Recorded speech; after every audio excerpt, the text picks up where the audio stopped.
Zalzalah artinya guncangan. Disebut az-zalzalah guncangan karena ayat pertama dari surat ini menyebut dua kali kata zalzalah, yaitu a'udzu billahi minasyaitonir rajim. Bismillahirrahmanirrahim. Idza zulzilatil ardu zilzalaha. Ketika bumi diguncang dengan sedahsyat-dahsyatnya. Wa akhrajatil ardu athqalaha. Dan bumi mengeluarkan muatan-muatannya. Wa qala al-insanu ma laha. Manusia bertanya, apa yang terjadi pada bumi ini? Yawma idzin tuhadditsu akhbaraha. Pada hari itu bumi menceritakan tentang informasi yang berkaitan dengan bumi itu. Bi anna rabbaka awhalaha. Ringkasnya adalah bahwa Tuhanmu lah yang mengatur, yang menciptakan bumi terjadi semacam itu. Lalu kita lanjutkan di ayat berikutnya. Yauma idzi yasdurun nasu ashtatan liyuraw a'malahum. Yauma idzin, pada hari itu. Yauma idzin itu asalnya dua kata, yauma dan id. Yauma dan id digabung menjadi yauma idzin, pada hari itu. Yasdurun nas, orang-orang pada muncul, keluar dari kuburannya. Ashtata, bermacam-macam, bervariasi karena ada yang sedih, ada yang senang, ada yang mukanya ceria, ada yang masam, ada yang sengsara karena terik matahari yang membuat mereka mengeluarkan peluh begitu banyak. Tapi ada yang mendapatkan naungan, hanya naungan Allah yang ada pada saat itu. Liyuraw a'malahum, mereka dibangkitkan itu agar mereka ditunjukkan. Yuraw, ra'a yaraw, arayuri, liyuraw, agar mereka diperlihatkan a'malahum, amal-amal mereka. Jadi surat ini menceritakan bahwa hari kiamat itu pasti terjadi. Hari kiamat itu dimulai dengan ketidakstabilan bumi, sehingga bumi yang semula berputar ke suatu arah yang menyebabkan kita melihat matahari terbit dari timur, lalu berbalik, matahari kelihatannya terbit dari barat. Bumi yang berbalik arah ini menghasilkan guncangan yang dahsyat. Tidak ada seorang pun yang bisa menghindarinya. Kemudian bumi dan langit yang kita tinggali ini sirna, lalu digantilah kita dengan bumi yang lain. Artinya kita dipindahkan bumi yang lain yang sekarang sudah ada, yaitu bumi yang ada di alam akhirat. Sebagaimana kita ketahui bahwa Allah menciptakan 7 macam langit. Langit artinya ruang. Ruang itu tempat di mana ada materi. Planet-planet itu materi. Materi butuh tempat. Tempatnya adalah ruang. Ruang itu disebut langit atau sama. Karena langit itu selalu berada di atas, maka disebut sama. Sama itu artinya di atas. 7 macam itu sekarang sudah ada. 7 macam langit sekarang sudah ada. Ada satu orang yang diberi kesempatan oleh Allah untuk menjelajahi 7 langit itu, yaitu Nabi Muhammad SAW pada waktu Mi'raj. Ketika Rasulullah sampai di langit yang ke-7, itulah di sana ada surga dan neraka. Maka Rasulullah melihat beberapa orang yang ada di neraka dan juga ada yang di surga.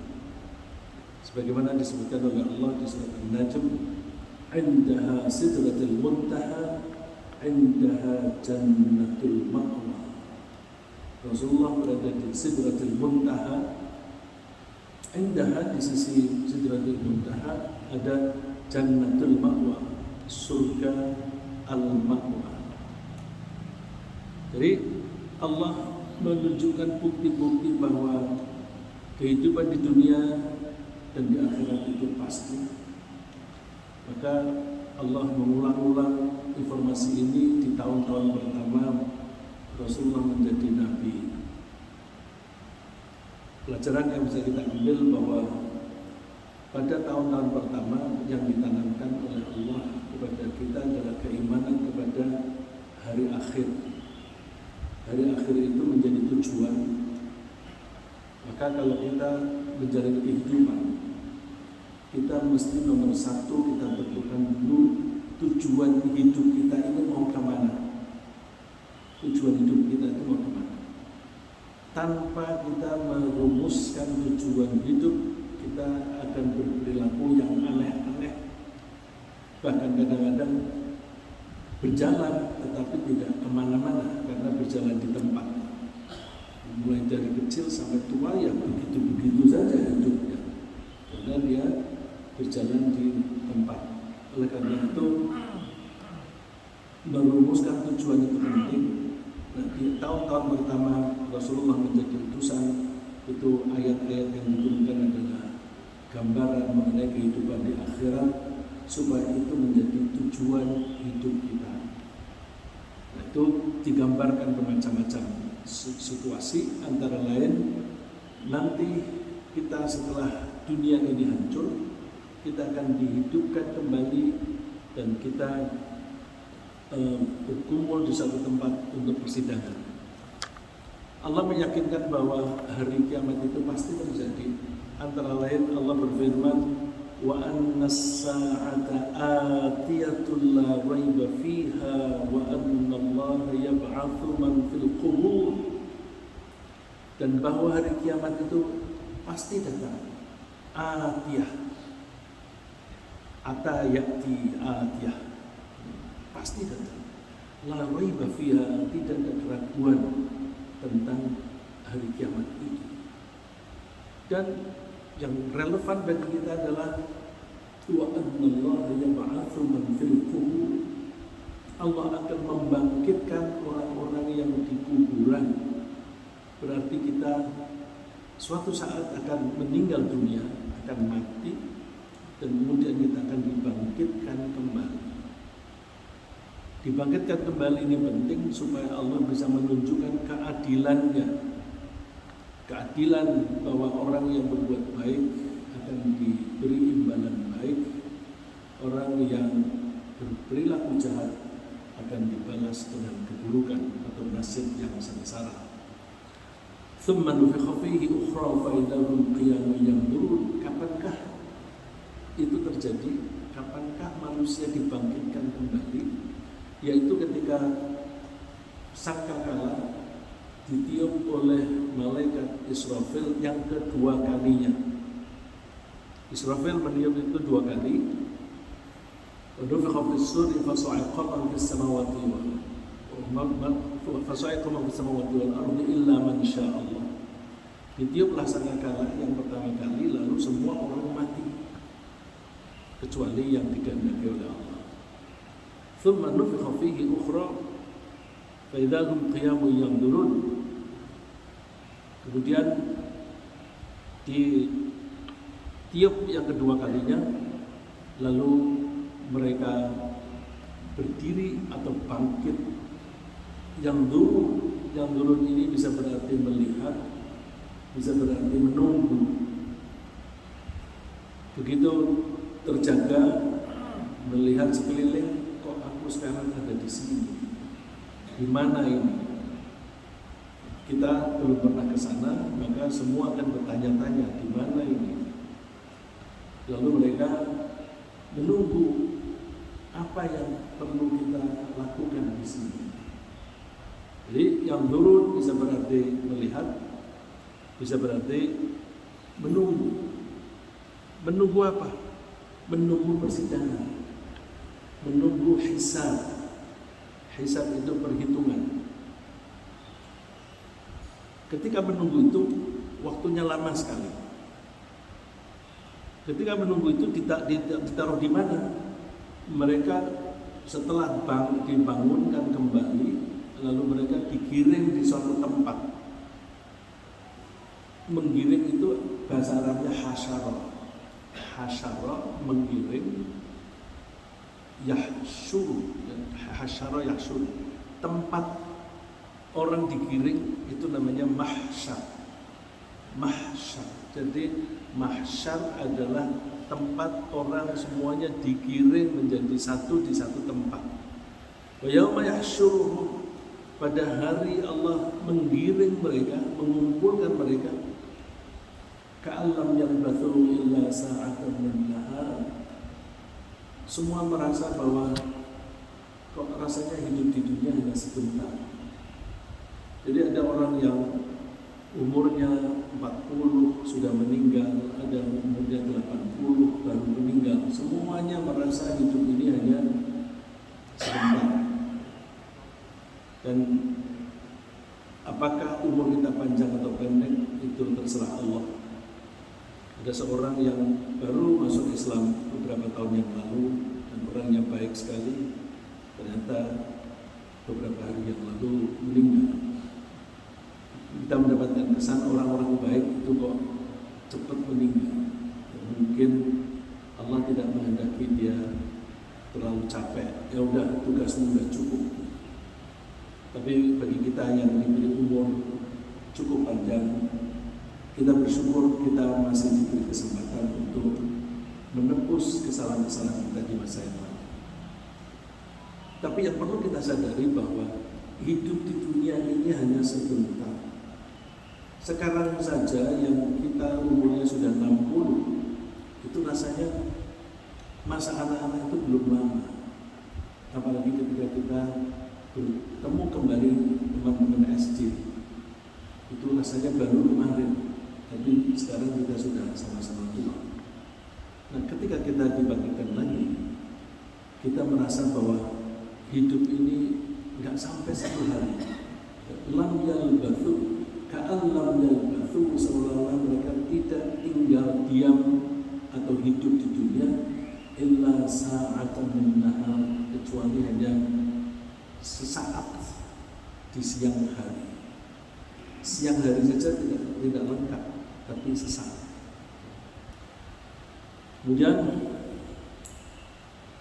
Allah pun bertanya kepada mereka, qala kam labithtum fil ardi adada sinin. Allah bertanya, seberapa lama kalian hidup di dunia? Berapa tahun? Adada bilangan, sinin tahun. Berapa tahun kamu tinggal di dunia? Mereka menjawab, qalu labithna yawman aw ba'da yawm. Kami tinggal di dunia hanya sehari atau setengah hari. Fas'alil 'adin. Jadi orang kafir sampai di akhirat pun saya nanya sendiri menjawab Tuhannya. Silakan tanya kepada tukang hitung. Saya tidak tahu, saya tidak bisa menghitung. Tanya saja dengan ahli menghitung. Qala illa bithum illa qalila. Lalu Allah memberi penjelasan bahwa kalian tinggal di dunia itu hanya sebentar. Law annakum kuntum ta'lamun, seandainya saja kalian dulu tahu. Jadi ayat ini mengingatkan kita bahwa kita mesti menyadari bahwa hidup kita di dunia ini hanya sebentar. Dan yang sebentar ini adalah kesempatan bagi kita untuk menentukan hidup kita bernasib baik atau buruk besok di akhirat. Jadi kalau kita merasa sebentar dan Allah juga meyakinkan hidupmu hanya sebentar, kita mesti memanfaatkan sebaik-baiknya. Coba, kalau kita itu sekarang berumur 60, kenapa kita tidak bisa menjadi orang yang pintar, yang pandai mengetahui bermacam-macam. Pengetahuan kita terbatas.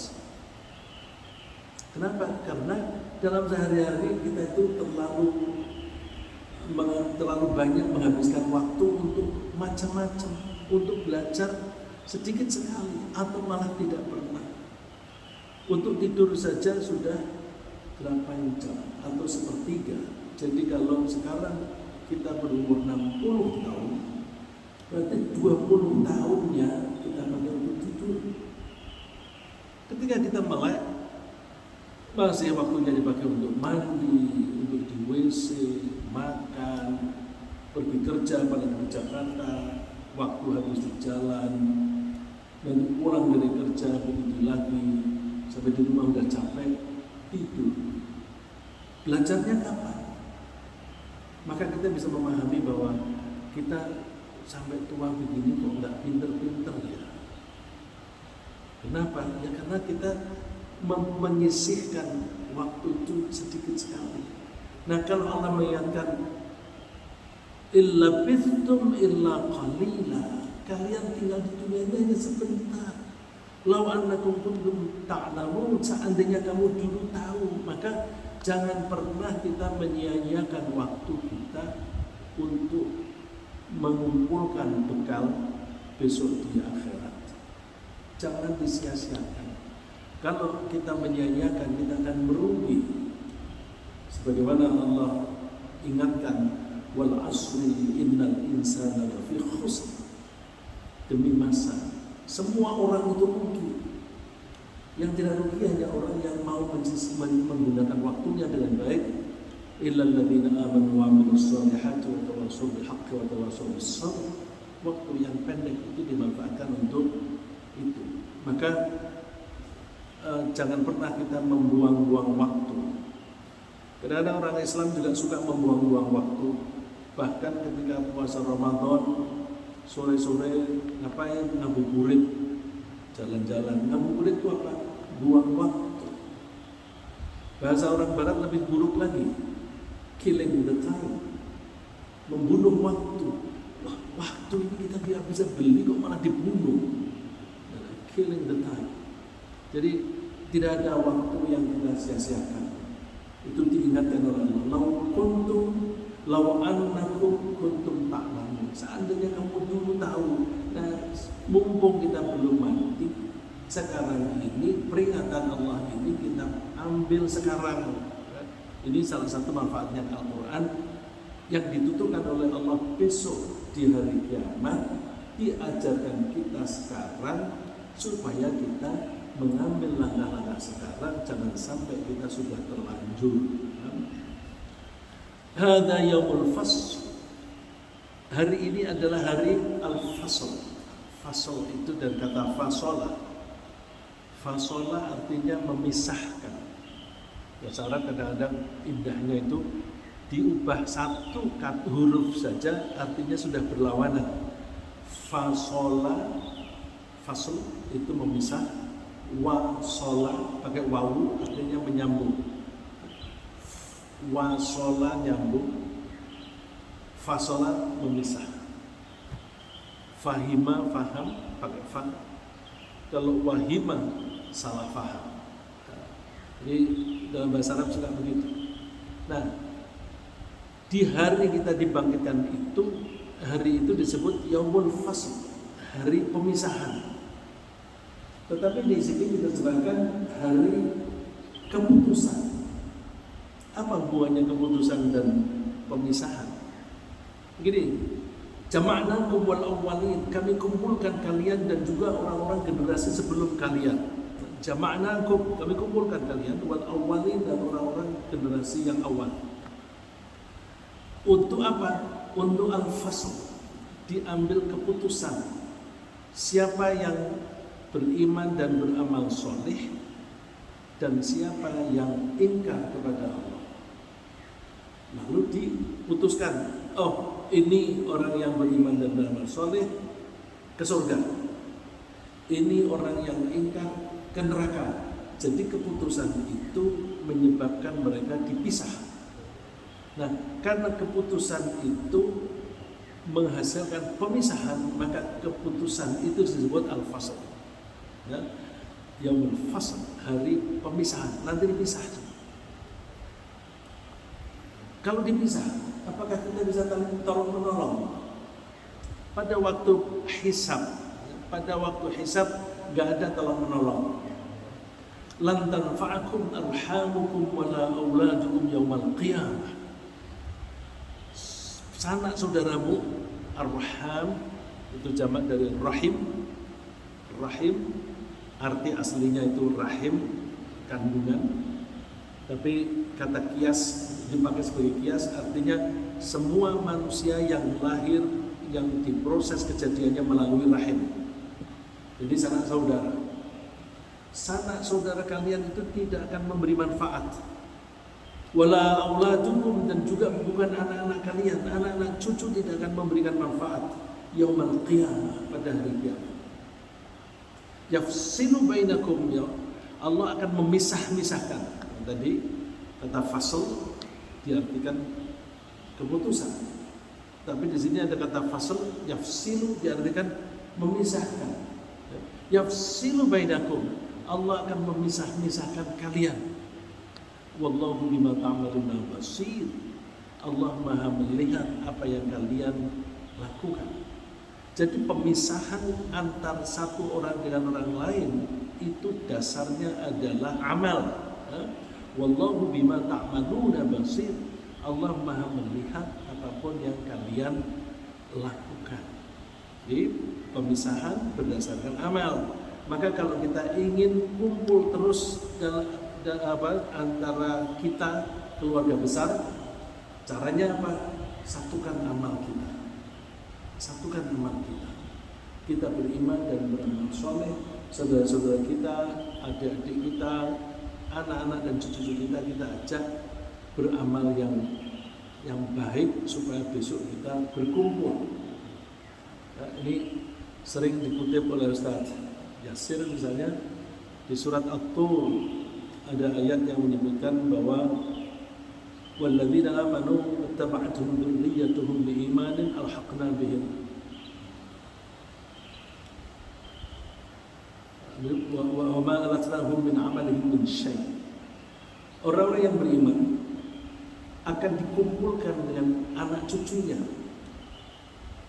Jadi kalau kita sama-sama beriman, maka keluarga besar kita akan kumpul jadi satu. Tapi itu terjadinya setelah hisab. Pada waktu hisab itu masing-masing tidak peduli. Karena apa? Yauma yafirrul mar'u min akhihi wa ummihi wa abihi wa sahibatihi. Dan setiap orang itu akan lari dari saudaranya, dari sanak saudaranya, dari bapaknya, dari ibunya, karena masing-masing sibuk yang urusannya sendiri-sendiri. Itu pada waktu hari hisab. Tapi kalau hisab sudah selesai dan diputuskan masuk surga, maka ketika ke surga itu nanti dikumpulkan kembali. Jadi ada kronologi kapan kita tidak menyapa orang lain dan kapan kita saling menyapa. Orang yang beriman dan mengajarkan keimanannya kepada anak cucu, maka nanti akan dikumpulkan jadi satu. Tidak ada satupun yang amalnya dikurangi. Padahal amal itu kan yang menentukan di level mana dia di surga. Misalnya ada kelompok keluarga yang berhak menempati di beberapa level. Saya umpamakan 5 level ini. Dikumpulkannya di mana? Apakah di tengah? Kalau di tengah maka terjadi cross subsidi, ya, cross subsidi silang. Yang amalnya lebih baik menyumbang kepada yang kurang baik sehingga yang di bawah tarik ke atas. Nah, kalau itu yang terjadi berarti ada amal yang dikurangi. Bukan begitu, tidak ada cross subsidi.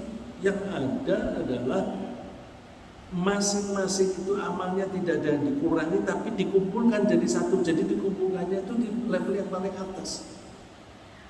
Jadi kalau kita misalnya sudah terlanjur tua, dulu kita kurang memperhatikan agama, bahkan tidak kenal agama, tapi alhamdulillah sekarang mengenal agama dengan baik. Mumpung kita punya cucu, kita didik cucu kita dengan baik, dengan harapan cucu kita ini menjadi anak yang soleh. Kalau kita mendidik anak cucu kita itu menjadi lebih soleh dari kita, maka kemungkinan besar cucu itu berhak menempati di level yang paling atas. Nah, kalau kita di level yang paling bawah, nanti akan ditarik ke atas. Katanya satu orang couplingnya besar. Jadi kalau begitu orang kesepian dong. Satu orang couplingnya luas. Tapi kok ini dikatakan berkumpul? Iya, dikumpulkannya sanak saudara itu adalah insentif dari Allah untuk penghuni surga. Insentif apa? Kalau semua anggota keluarga itu masuk ke surga, kita kan aman, semuanya masuk surga. Kalau ada satu saja yang tidak ada, mana anakku yang satu tidak ada? Wah, jangan-jangan di neraka, jangan-jangan di neraka. Nah, perasaan itu mengganggu kebahagiaan. Maka dikumpulkannya jadi satu itu adalah insentif. Saya teruskan. Banyak orang-orang itu tidak memanfaatkan hidup dengan baik, sehingga hidupnya sia-sia. Allah memperingatkan. Peringatan ini disampaikan kepada orang-orang yang sudah terlanjur di neraka besok, tetapi ini dimuat di Al-Quran supaya kita mendapatkan pelajaran in advance. Di depan kita sudah dapat pelajaran. Afa hasibtum annama khalaqnakum abatha wa annakum ilaina la turja'un? Apakah kalian mengira bahwa kami menciptakan kalian itu sia-sia, main-main? Dan apakah kalian mengira bahwa kalian tidak akan dikembalikan lagi kepada kami? Jadi ini perlu kita camkan, bahwa Allah menciptakan kita itu tidak sia-sia, punya tujuan. Tujuannya adalah menyayangi kita akan diberi kehidupan yang nyaman di surga. Kok begitu? Iya, Allah mengutus Nabi Muhammad itu tujuannya supaya umat manusia semua masuk surga. Tujuannya Nabi Muhammad diutus itu supaya semua orang masuk surga. Sampai Rasulullah mengatakan, kullu ummati yadkhuluna jannah. Semua umatku akan masuk surga. Jadi Rasulullah ini memang tugasnya mengajak, ayo masuk surga. Tapi illa man aba, kecuali orang yang tidak mau diajak ke surga. Jadi kalau kita mengikuti Nabi Muhammad, ya kita akan ikut ke surga. Orang yang tidak mau, ya salahnya sendiri. Para sahabat bertanya, emangnya ada yang tidak mau diajak ke surga Rasulullah? Iya, orang yang taat kepadaku berarti mau diajak ke surga. Orang yang membangkang berarti dia tidak mau diajak ke surga. Nah, oleh karena itu kita jangan menyia-nyiakan hidup kita ini supaya kita bisa masuk ke surga. Yang dipertanyakan apa? Macam-macam. Semua ditanyakan. Ya.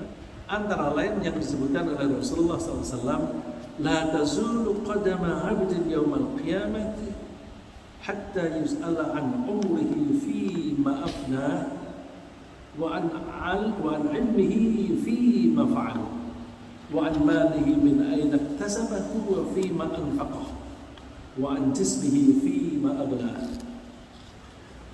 Ketika di padang mahsyar, seseorang itu tidak akan bergeser dari tempat itu sebelum ditanya. Antara lain umurnya. Aku kasih kamu umur 20 tahun. Kamu gunakan untuk apa? Aku kasih kamu umur 70 tahun. Kamu gunakan untuk apa? Wa an ilmihi fi ma fa'al. Dan juga dipertanyakan, aku kasih kamu ilmu. Kamu gunakan untuk apa? Banyak di antara kita ini ngaji ya ngaji, tapi pulang dari ngaji kelakuannya tetap aja, kelakuannya tetap aja. Itu banyak itu. Kalau kita lihat tetangga-tetangga kita, orang itu rajin ngaji ya, tetapi kok sukanya ngerasanya orang melulu, sukanya memfitnah melulu. Saya pernah ada suatu kelompok masyarakat yang kumpul-kumpul, kemudian di situ ada ceramahnya pendek, isinya supaya jangan suka ngerasain orang, jangan membenci orang, jangan membahas keburukan orang dan sebagainya. Direkam, kemudian habis itu makan-makan, bercanda-bercanda. Cerita-cerita di dalam waktu makan itu ngerasain gurunya dulu. Oh dulu guru saya begini ini, sisi buruknya dari guru itu. Ya Masya Allah. Nah saya tidak hadir tapi saya mendapatkan rekamannya. Kok bisa begini ya? Habis mendapatkan ceramah yang seperti itu hanya beberapa menit kemudian kembali begitu.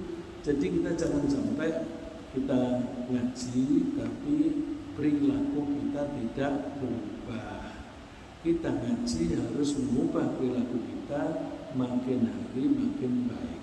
Nah, kalau kita sudah dapat ilmu, kita aplikasikan. Allah juga bertanya wa an malihi. Allah bertanya tentang hartanya. Dari mana dia memperoleh harta itu? Dia mengusahakannya bagaimana caranya? Dari judikah? Dari korupsikah? Dan sebagainya, atau dari cara-cara yang halal. Bukan hanya dari mana dapatnya, digunakan untuk apa juga begitu. Wa fima anfaqah, digunakan untuk apa hartanya itu. Dan juga wa an jismihi fima abla, ditanya tentang badannya, dimanfaatkan untuk apa. Kita alhamdulillah mumpung aku masih kuat berjalan ke masjid, aku gunakan kesempatan ini untuk pergi ke masjid untuk sholat berjamaah. Alhamdulillah kita termasuk itu. Jadi kita bersyukur bahwa kita telah memanfaatkan fasilitas-fasilitas yang diberikan oleh Allah itu dengan baik. Nah, begitu pula semua yang nempel pada diri kita itu akan dipertanyakan oleh Allah. Yang disebutkan oleh Allah adalah yang paling penting. Inna sam'a wal basara wal fu'ada kullu ulaika kana anhu mas'ula. Pendengaran, penglihatan dan akal pikiran. Fuad itu kadang diartikan hati nurani. Tapi fuad itu juga sistem berpikir. Jadi indra berikut sistem berpikir semuanya akan ditanyakan, diminta pertanggungjawaban. Kullu ulaika kana anhu mas'ula. Semua akan mas'ula, ditanya untuk pertanggungjawaban. Nah, setelah dihisab, lalu Allah memisah-misah. Innal ladzina amanu wal ladzina hadu was-sabiin wan nasara wal majusa wal ladzina asyraku innallaha yafsilu bainahum. Innallaha yafsilu bainahum yaumal qiyamah. Innallaha ala kulli syai'in syahid. Sesungguhnya orang-orang yang beriman, Yahudi dan penyembah macam-macam termasuk Majusi, orang Nasrani dan orang yang Majusi, dan juga orang-orang yang musyrik, semua akan dipisah oleh Allah. Yafsilu itu keputusan yang memisah-misahkan. Jadi kita mengambil kata memberi keputusan yang benar juga benar, memisah-misahkan juga benar. Nanti akan dipisah-pisah. Yaumal qiyamah, di hari kiamat. Innallaha ala kulli syai'in syahid. Allah Maha menyaksikan atas segala sesuatu. Nah, pada waktu persidangan kita tidak bisa membantah karena mulut kita ini akan ditutup, tapi anggota badan kita akan menjadi saksi. Oleh karena itu kita tidak akan bisa bohong pada saat itu. Yauma ya'ti la takallamu nafsun illa bi'idhnihi. Tidak ada seorang pun yang bisa berbicara saat itu kecuali atas izin Allah. Kemudian dipisah-pisahkannya tadi, faminhum syaqiyyun wa sa'id. Di antara mereka ada yang celaka dan ada yang beruntung. Jadi orang yang beriman, Yahudi, penyembah macam-macam, Sobiin, Nasrani, Majusi, dan yang musyrik itu akan dipisah-pisah. Pemisahannya itu menjadi dua, celaka dan beruntung. Celaka masuk neraka, beruntung masuk surga. Di sana hanya ada dua tempat setelah hisab, yaitu surga dan neraka. Tidak ada tempat yang ketiga. Oleh karena itu kita mesti memilih salah satu, dan pilihan itu adalah saat ini, yaitu kita memilih beriman dan beramal soleh. Sementara begitu, mudah-mudahan bermanfaat, dan silakan kalau ada yang bertanya.